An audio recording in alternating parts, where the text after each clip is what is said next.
y a un moment que chaque narcissique redoute par-dessus tout. Un moment qui le poursuit dans ses cauchemars les plus profonds. Un moment qu'il ferait absolument tout pour éviter. C'est l'instant précis où il découvre qu'il ne peut plus vous manipuler. Et ce qu'il ressent à ce moment-là, c'est une désespoir absolu, une désespérance pure. Carl Jung, le célèbre psychanalyste, a étudié ce phénomène pendant des décennies, et ce qu'il a découvert change complètement la façon dont nous comprenons le narcissique. Laissez-moi vous expliquer quelque chose que très peu de gens savent. Le narcissique n'a pas de soi réel. Jung l'appelait le vide central. C'est une personne construite entièrement sur la manipulation des autres. Son identité dépend du contrôle de la façon dont les autres le perçoivent. Son estime de soi dépend de sa capacité à dominer ce qui l'entoure. Son sens de l'existence dépend du pouvoir qu'il a sur les autres. Quand il perd cette capacité à manipuler, il ne perd pas seulement le contrôle, il perd sa raison d'être. Je veux que vous compreniez l'ampleur de ce qui se passe pour vous libérer de la manipulation. C'est le commencement de votre vie. Pour le narcissique, c'est la fin de la sienne. Pas littéralement, mais psychologiquement. C'est une mort. Une mort du faux soi qu'il a mis tant de travail à construire. Une mort de l'image qu'il projetait au monde. Une mort de celui qu'il croyait être. Jung a documenté que cette expérience génère une panique existentielle. Le narcissique ne perd pas une relation, il perd son identité. Laissez-moi vous parler des 7 signes de la désespoir narcissique, parce qu'il est important que vous les reconnaissiez. Le premier signe est l'augmentation de l'intensité. Quand le narcissique remarque que ses tactiques ne fonctionnent pas, il n'abandonne pas, il intensifie. Si avant il vous manipulait avec de la culpabilité, maintenant il le fait avec une culpabilité extrême. Si avant il vous contrôlait avec des silences, maintenant les silences sont éternels. Si avant il vous embrouillait, maintenant la confusion est absolue. C'est comme un toxicomane qui a besoin de plus de drogue pour ressentir le même effet. Le narcissique a besoin de plus de manipulation parce que celle qui l'utilisait ne fonctionne plus. Jung appelait ça l'escalade désespérée. C'est le narcissique qui tente de récupérer le contrôle qu'il sent lui échapper. Et c'est dangereux parce que dans cette phase, le narcissique peut devenir plus agressif, plus imprévisible, plus disposé à franchir des limites qu'il ne franchissait pas avant. C'est le désespoir de celui qui sent qu'il est en train de tout perdre. Et une personne désespérée est capable de tout. Le deuxième signe est le changement de tactique. Le narcissique a un répertoire de stratégies de manipulation. Il a la tactique de la victime. Il a la tactique du charme. Il a la tactique de la rage. Il a la tactique du silence. Quand une cesse de fonctionner, il change à une autre rapidement. Si la culpabilité ne fonctionne pas, il essaye avec l'amour. Si l'amour ne fonctionne pas, il essaye avec la menace. Si la menace ne fonctionne pas, il essaye avec la pitié. Ce changement rapide de tactique est un signe de désespoir. Cela signifie qu'aucune ne fonctionne, et le narcissique le sait. Jung a observé que ce changement de tactique a un modèle. Le narcissique commence généralement avec les tactiques les plus subtiles, celles qui ont toujours fonctionné. Et quand elles échouent, il va en escaladant vers les plus extrêmes, jusqu'à arriver à des tactiques qu'il n'avait jamais utilisées auparavant. Des tactiques qui révèlent sa véritable nature. Dans son désespoir, le narcissique montre qui il est réellement. Le masque commence à tomber. Le troisième signe est la confusion visible. Le narcissique est habitué à ce que ses tactiques fonctionnent. Il a passé toute sa vie à les perfectionner. Il sait exactement quel bouton presser. Il sait exactement quels mots utiliser. Il sait exactement comment vous faire réagir. Et soudain, rien ne fonctionne. Cette confusion est visible sur son visage, dans ses yeux, dans ses gestes. C'est comme voir quelqu'un qui ne comprend pas pourquoi sa clé n'ouvre plus la porte. Il essaye encore et encore, mais la porte ne s'ouvre pas. Jung a décrit cette confusion comme l'effondrement du schéma. Le narcissique opère avec des schémas qu'il a utilisés des milliers de fois, des schémas qui ont toujours donné des résultats. Quand ces schémas cessent de fonctionner, le narcissique se déstabilise. Il n'a pas de plan B authentique, il n'a que des variations du même plan. Et quand aucune variation ne fonctionne, il entre en crise. Le 4 signe est la tentative de reconnexion fallacieuse.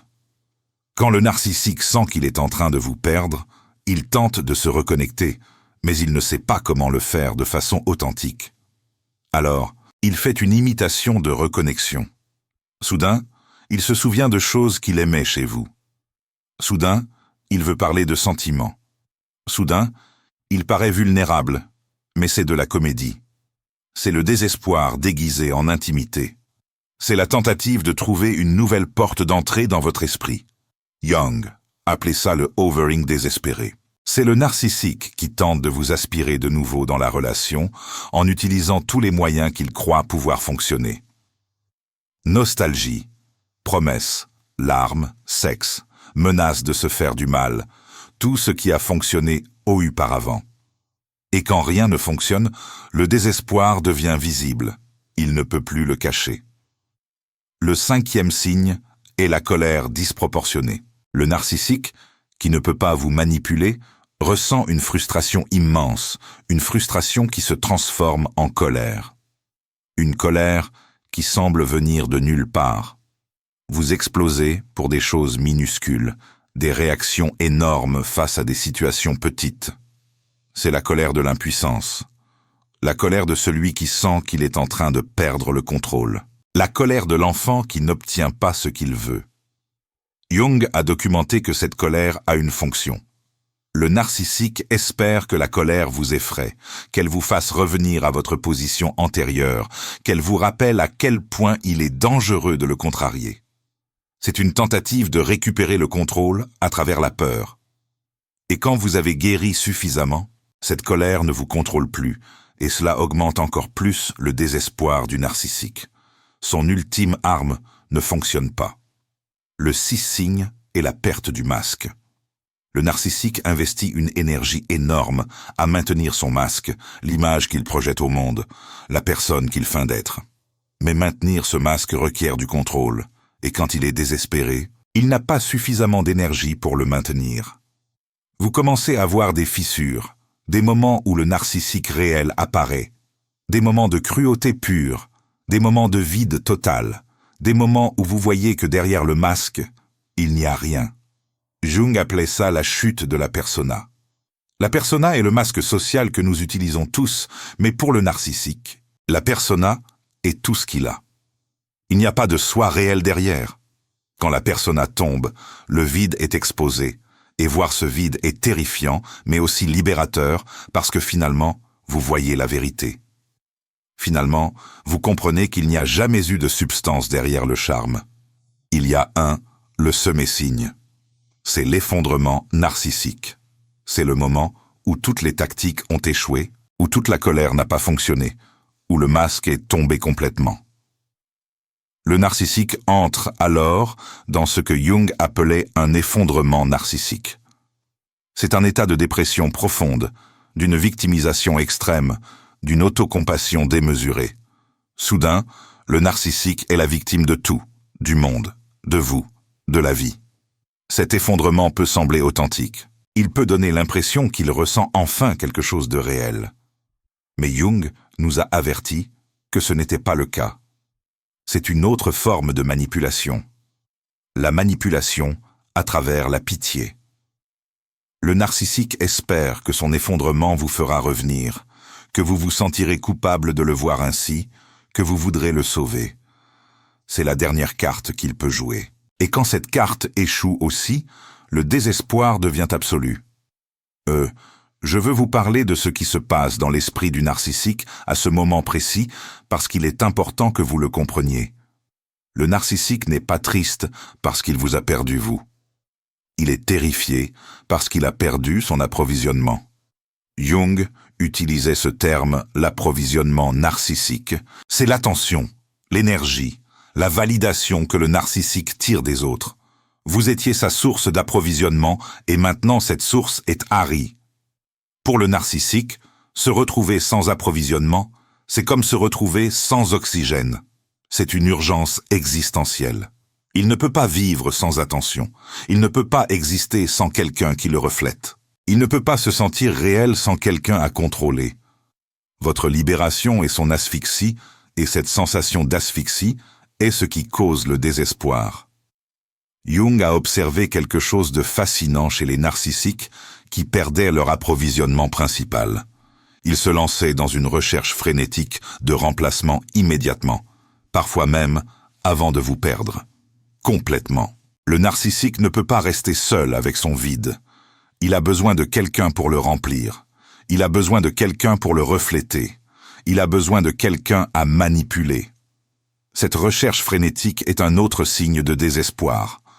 Le narcissique, qui semblait auparavant si sélectif, accepte soudainement n'importe qui. Le narcissique, qui avait autrefois des standards, n'en a soudainement plus aucun, parce qu'il ne cherche pas une personne. Il cherche un approvisionnement, et n'importe quel approvisionnement vaut mieux qu'aucun. Je veux que vous compreniez quelque chose de crucial. Le désespoir du narcissiste n'est pas votre responsabilité. Vous n'avez pas à vous sentir coupable à cause de ça. Vous n'avez pas à essayer de l'atténuer. Vous n'avez pas à vous sacrifier pour qu'il ne souffre pas. Le narcissique a créé sa propre situation. Il a choisi de construire sa vie sur la manipulation des autres. Il a choisi de ne pas développer un soi véritable. Il a choisi d'être dépendant de l'approvisionnement externe. Les conséquences de ses choix lui appartiennent. Pas à vous. Il y a autre chose que Jung a découvert au sujet du désespoir narcissique. Quelque chose que peu de personnes mentionnent. Le désespoir n'est pas seulement émotionnel, il est existentiel. Le narcissique ne sait littéralement pas qui il est sans quelqu'un à contrôler. Son identité est construite sur le reflet des autres. Sans ce reflet, il fait face à un vide terrifiant, un vide qu'il a évité toute sa vie. Ce vide est ce qui motive toute la manipulation. Le narcissique ne manipule pas par pure méchanceté. Il manipule parce qu'il a une terreur du vide. La terreur de se retrouver seul avec lui-même. La terreur de découvrir qu'il n'y a rien derrière le masque. Votre présence remplissait ce vide. Votre attention le faisait se sentir réel. Vos réactions lui donnaient un sentiment d'existence. Sans vous, le vide revient. Jung a beaucoup écrit sur ce phénomène. Il l'appelait l'aurore vacue du narcissiste. C'est la peur du vide intérieur. Une peur si profonde que le narcissique fera n'importe quoi pour l'éviter. N'importe quoi sauf l'affronter. N'importe quoi sauf le guérir. Il préférera détruire des relations. Il préférera manipuler des centaines de personnes. Il préférera vivre dans un mensonge perpétuel plutôt que de s'asseoir seul avec son vide. Quand vous partez, le vide se fait présent et le narcissique panique. Cette panique, c'est ce que nous appelons le désespoir. Ce n'est pas le désespoir à cause de vous, c'est le désespoir d'échapper au vide. Vous étiez sa distraction de lui-même, sa manière de ne pas affronter qui il est réellement, ou plutôt qui il n'est pas. Il y a une différence cruciale entre la tristesse et le désespoir narcissique. La tristesse authentique vient de la perte de quelque chose qu'on aime. Le désespoir narcissique vient de la perte de quelque chose dont on a besoin. Le narcissique ne vous aimait pas. Il avait besoin de vous. Et il y a un abîme de différence entre les deux. L'amour veut le bien de l'autre. Le besoin ne veut que sa propre satisfaction. L'amour peut laisser aller. Le besoin s'accroche désespérément. Jung a été très clair sur cette distinction. Le narcissique n'a pas la capacité d'amour authentique. Il a la capacité d'attachement. Il a la capacité de besoin. Il a la capacité de possession, mais pas d'amour, parce que l'amour exige de voir l'autre comme une personne séparée, et le narcissique ne voit l'autre que comme une extension de lui-même, comme un approvisionnement, comme un outil.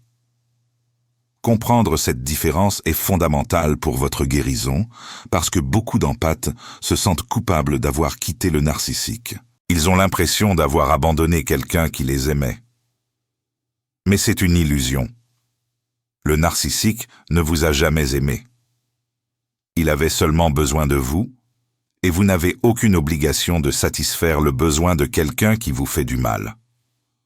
Vous n'avez aucune obligation d'être un approvisionnement à vie. Vous n'avez aucune obligation de remplir le vide de l'autre au prix de vous vider vous-même. Le désespoir que vous voyez est réel. Mais ce n'est pas de l'amour. C'est un besoin frustré. C'est un attachement menacé. C'est un contrôle perdu. Reconnaître cette différence vous libère de la culpabilité, vous libère de la fantaisie d'avoir été aimé, vous libère de l'illusion d'avoir laissé quelque chose de précieux. Ce que vous avez laissé, c'était de l'exploitation, et personne ne devrait se sentir coupable de laisser ça. Le narcissique trouvera un autre approvisionnement. Il le fait toujours, et quand il le fera, votre désespoir disparaîtra de son esprit. Parce que ça n'a jamais été à propos de vous. Ça a toujours été à propos de lui, de son besoin, de son vide, de son incapacité à être seul. Vous étiez remplaçable, et même si ça sonne douloureux, en réalité, c'est libérateur. Ça signifie que vous n'avez jamais été responsable de son bien-être. Ça signifie qu'il a toujours pu chercher ailleurs. Ça signifie que son désespoir n'est pas votre fardeau. Aujourd'hui, vous pouvez lâcher ce fardeau. Vous pouvez reconnaître le désespoir du narcissique sans le faire vôtre. Vous pouvez le voir sans sentir que vous devez le réparer. Tu peux comprendre sans pour autant te laisser manipuler. C'est ça le cadeau de la connaissance. Elle te donne du pouvoir sans que tu aies besoin d'agir. Elle t'offre la clarté sans que tu aies besoin de t'impliquer. Elle te donne la paix sans que tu aies besoin de te justifier. Ta libération, elle est déjà là. La désespoir du narcissique c'en est la preuve irréfutable. Maintenant, il ne te reste plus qu'à vivre ta vie libre, sans regarder en arrière, sans culpabilité, sans fardeau. C'est ça ta victoire, et personne jamais ne pourra te l'enlever. Carl Jung avait une phrase que je trouve particulièrement pertinente ici. Il disait que nous ne sommes pas responsables des blessures des autres, seulement des nôtres. Le narcissique, il porte des blessures profondes, des blessures qui remontent probablement à son enfance, des blessures qu'il n'a jamais soignées. Mais ces blessures ne te rendent pas responsable de ses actes. Elles ne te rendent pas responsable de sa manipulation. Elles ne te rendent pas responsable de son désespoir. Il a eu toute une vie pour chercher de l'aide et il a choisi de ne pas le faire. Il a choisi d'utiliser les autres. Au lieu de se soigner lui-même, je voudrais te parler de ce que ta libération signifie pour le narcissique à long terme, parce que c'est important, ta libération. C'est la preuve vivante qu'il est possible de lui échapper. La preuve que sa manipulation a des limites. La preuve qu'il n'est pas aussi puissant qu'il le croyait. Et cette preuve le hantera. Chaque fois qu'il tentera de manipuler quelqu'un de nouveau, ta libération sera là dans son esprit, lui rappelant qu'il peut échouer de nouveau, lui rappelant qu'il n'a pas le contrôle absolu, lui rappelant sa vulnérabilité. Jung a observé que les narcissiques ont des mémoires sélectives. Ils oublient commodément leurs échecs. Ils réécrivent l'histoire pour se présenter comme des victimes. Mais il y a certaines expériences qu'ils ne peuvent pas effacer. Et l'expérience de perdre quelqu'un qui a échappé à leur manipulation en fait partie. Cette mémoire, elle persiste comme une blessure qui ne se referme pas, comme un rappel constant de leur manque de contrôle. Laisse-moi t'expliquer ce qui se passe après le désespoir initial. Le narcissique entre dans une phase de rationalisation. Il a besoin de s'expliquer ce qui s'est passé, mais il ne peut pas accepter la vérité. Il ne peut pas accepter que ses tactiques ont échoué. Il ne peut pas accepter que quelqu'un a été plus fort. Alors, il crée une narration alternative. Dans cette narration alternative, c'est toi le problème. Tu étais fou, folle, tu étais trop sensible. Tu n'as pas su la valoriser. Tu as tout mal interprété. Tu étais la personne toxique. Cette narration lui permet de protéger son ego, lui permet de ne pas faire face à son échec, lui permet de continuer à croire qu'il est parfait. Jung appelait ça la défense narcissique. C'est le mécanisme que le narcissique utilise pour protéger son image de lui-même. Peu importe l'épreuve, peu importe la réalité, le narcissique réécrira l'histoire jusqu'à ce qu'il apparaisse comme la victime. Et cette nouvelle version, c'est celle qu'il racontera à tout le monde, à ses amis, à sa famille, à son nouvel approvisionnement. Tu seras le méchant de son histoire. Je veux que tu comprennes que ça n'a rien à voir avec toi. La narration que le narcissique crée, c'est pour lui-même, pour se protéger de la vérité, pour ne pas avoir à faire face à son échec, pour maintenir tact son image. Peu importe ce que tu fais, cette narration existera. Tu ne peux pas la contrôler, tu ne peux pas la changer. Tu peux seulement accepter qu'elle existe et continuer d'avancer dans ta vie. Il y a quelque chose qui se passe en toi quand tu vois le désespoir du narcissique. Il peut surgir une envie d'aider, de revenir, d'essayer d'arranger les choses. Cette envie, elle est normale, surtout si tu es empathique, surtout si tu as tendance à prendre soin des autres. Mais cette envie, c'est exactement ce que le narcissique espère activer. Jung parlait de ce qu'il appelait la compassion mal dirigée. C'est quand tu ressens de la compassion pour quelqu'un qui utilisera cette compassion contre toi, le narcissique désespéré. Réveille cette compassion. Il a l'air si fragile, si vulnérable, si nécessiteux, mais c'est un piège. Le moment où tu agis, à partir de cette compassion, tu retombes dans sa toile. Tu redeviens une source, tu redeviens manipulable. La vraie compassion dans cette situation, c'est la compassion pour toi-même. Une compassion qui reconnaît ce que tu as enduré. Une compassion qui protège ton bien. Être. Une compassion qui dit « j'ai assez donné ». Tu n'as pas à te sacrifier davantage. Tu n'as pas à être le sauveur de quelqu'un qui ne veut pas être sauvé. Tu n'as pas à mettre le feu à ta paix pour réchauffer celui qui t'a blessé. Je voudrais te parler de ce qui arrive aux narcissiques. Si tu parviens à rester libre, si tu résistes à l'envie de revenir, si tu te tiens ferme sur tes limites éventuellement, le narcissique passe à autre chose. Il trouve une nouvelle source, il concentre son énergie sur une autre personne, et tu cesses d'être pertinent.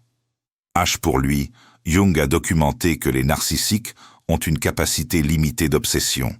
Ils peuvent s'obséder intensément, mais pas indéfiniment. Éventuellement, le manque de réponse, les ennuis, le manque de sources, les oblige à chercher ailleurs. Ta fermeté, c'est ce qui accélère ce processus. Chaque fois que tu ne réponds pas, le narcissique perd de l'intérêt. Chaque fois que tu maintiens ta limite, il se rapproche de la reddition.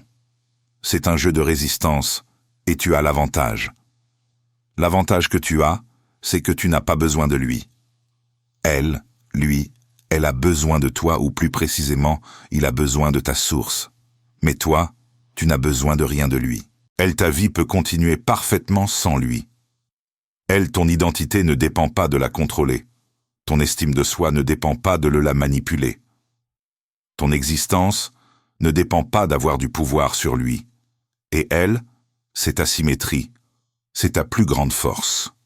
Jung disait que l'indépendance psychologique est la plus grande menace pour le narcissique. Une personne qui n'a pas besoin de son approbation, une personne qui ne craint pas son rejet, une personne qui peut vivre sans sa présence.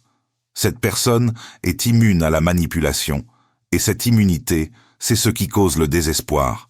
Le narcissique, littéralement, ne sait pas quoi faire avec quelqu'un qu'il ne peut pas contrôler. Je veux te parler de ton pouvoir dans cette situation parce qu'il est réel. Le pouvoir que tu as, ce n'est pas le pouvoir de lui faire du mal. Ce n'est pas le pouvoir de te venger. Ce n'est pas le pouvoir de l'humilier. C'est le pouvoir de simplement ne pas avoir besoin de lui.